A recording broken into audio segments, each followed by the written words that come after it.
Welcome to the AC 24/7 Top Story Countdown. We'll guide you through the biggest news of the day.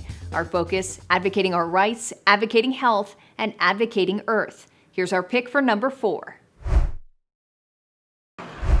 For parents and teachers across the United States, the revelations are troubling, but perhaps not surprising. The declines that we're seeing, particularly in U.S. history, were widespread for lower, middle, and higher performing students. A report from the National Center for Education Statistics, often referred to as the nation's report card, shows a sharp drop in test scores for 8th graders in U.S. history and civics across several themes, including democracy, culture, technology, and the changing role of America in the world. 40% of students scored below basic proficiency in 2022. That's an increase of 6% since 2018. And only 22% of students tested were found to be proficient or advanced in civics. Ebony Walton, a statistician with the organization that conducted the study, says the results highlight a continuing pattern of lower test scores across several subjects, including math and reading. On the whole, we are seeing, particularly for our lower performing students, declines almost across the board, regardless of subject. Experts point to the disruption from the COVID-19 pandemic as a major reason behind the recent struggles for American students. But when it comes to history and civics, Walton sees a problem that's existed for years. We see no change almost in 30 years on average, or across what we call our percentiles for lower, middle, and higher performing students in either of these subjects, meaning that in almost 30 years, we're not tracking much progress in these areas. I'm Mike Valerio reporting.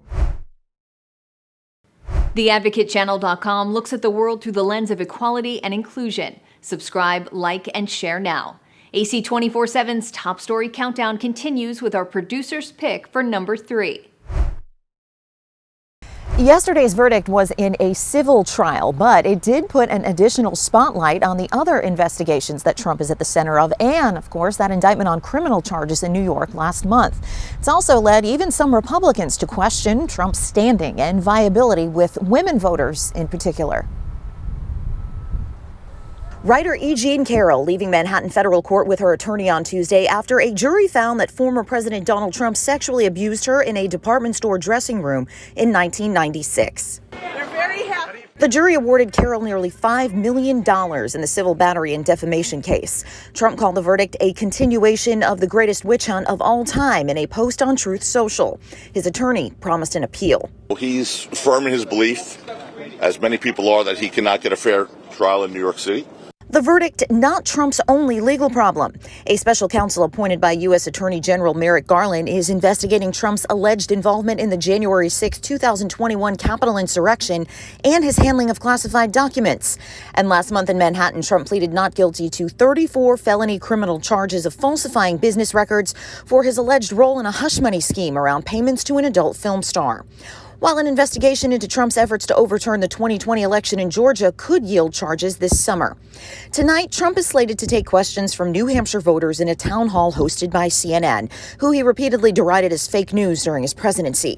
With a handful of challengers announcing or considering bids, he remains the Republican frontrunner in most polls.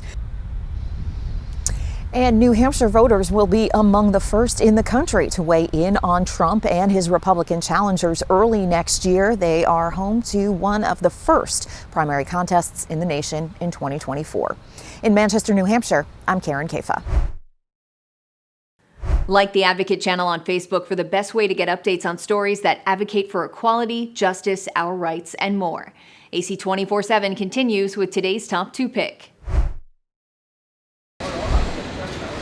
Caitlin Pace, a native New Yorker, moved to Hong Kong 3 years ago for a teaching job. She still remembers when she went to buy birth control pills there for the first time. It was so easy, and I kind of just looked around and was like, did that just happen? In Hong Kong, you can just walk into a drugstore and get birth control pills. They're right there on the shelf, just like aspirin or shampoo. Advisors to the FDA are meeting this week to consider whether this birth control pill, Opill, should be sold in the same way, right over the counter. It would be the first over-the-counter birth control pill in the U.S. I think many people have been looking to have a birth control pill like this over the counter for a long time. Dr. Kristen Brandy is a practicing OBGYN and a spokesperson for the American College of Obstetricians and Gynecologists, which, along with the American Medical Association, supports the pill going over the counter. We have to give people all the tools that they can to protect themselves, protect their health. And this is one great option that I hope will be able to be pushed forward. But in a briefing document filed last week, the FDA seemed less than enthusiastic about the idea. They say more women are overweight now, as are all Americans, than when Opill was first approved 50 years ago as a prescription drug, pointing out that 60% of people of reproductive age in the U.S. are overweight or obese. The degree to which efficacy of Opill is diminished in individuals who are overweight or obese remains unknown, the FDA scientists wrote. They also say that studies conducted by Opill's manufacturer indicate in a non-prescription setting, consumers may not correctly follow use directions. But Dr. Brandy says there's no reason to think Opill will be less effective in heavier women. And on their second concern, because they're smart and they can read the back of a pill bottle, just like they do any other medication over the counter.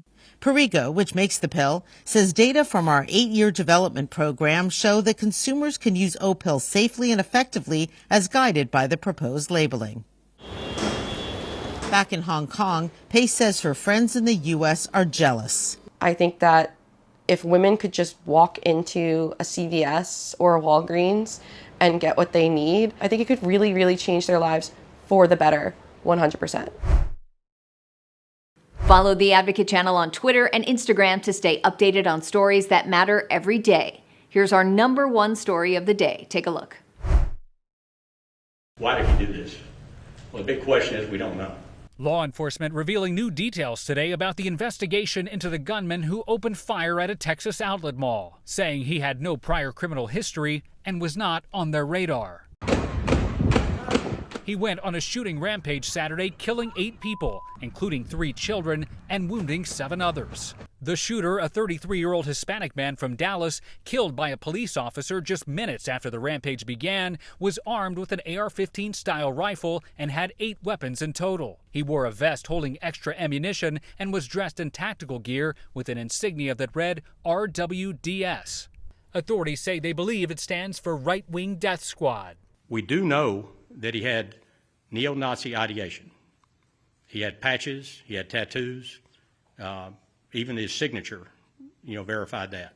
Online, the shooter posted his support for Nazi ideology and shared images of target practice and his many weapons. Weapons, law enforcement says, were purchased legally through private gun sales, which in Texas don't require federal background checks. We've learned the gunman also posted rambling sexist and anti-Semitic missives on a Russian social media website and screenshots showing the busiest times at the Allen Premium Outlet Mall. The account appears to show he staked out the venue before the shootings. To me, it looks like he targeted the location rather than a specific group of people. He was very random in the people he killed. It didn't matter the age, same race or sex. He just shot people. The victims include 20-year-old Christian Licor, 26-year-old Ashwarya Tadikanda, 32-year-old Elio Kumana Rivas, and 3 members of the Cho family, Cindy and Kyu Song, and their toddler son James. 2 young sisters, 8-year-old Sophia and 11-year-old Daniela Mendoza, were also killed. Like you don't know who else is next. Meanwhile, brave bystanders who rushed to help are speaking out in graphic detail. Just massive, atrocious bullet wounds to the point. Joshua Barnwell says America can't become numb to the true cost of the nation's gun violence epidemic. I want people to really and truly understand the depths of the depravity that occurred, and and if in the detail it upsets them, then I'm glad, because it should, because it was a disastrous situation. Thanks for watching the Advocate channel's top stories. We're on Facebook, Twitter, TikTok, and YouTube. Follow, like, and share, or check out advocatechannel.com for even more stories that advocate for you.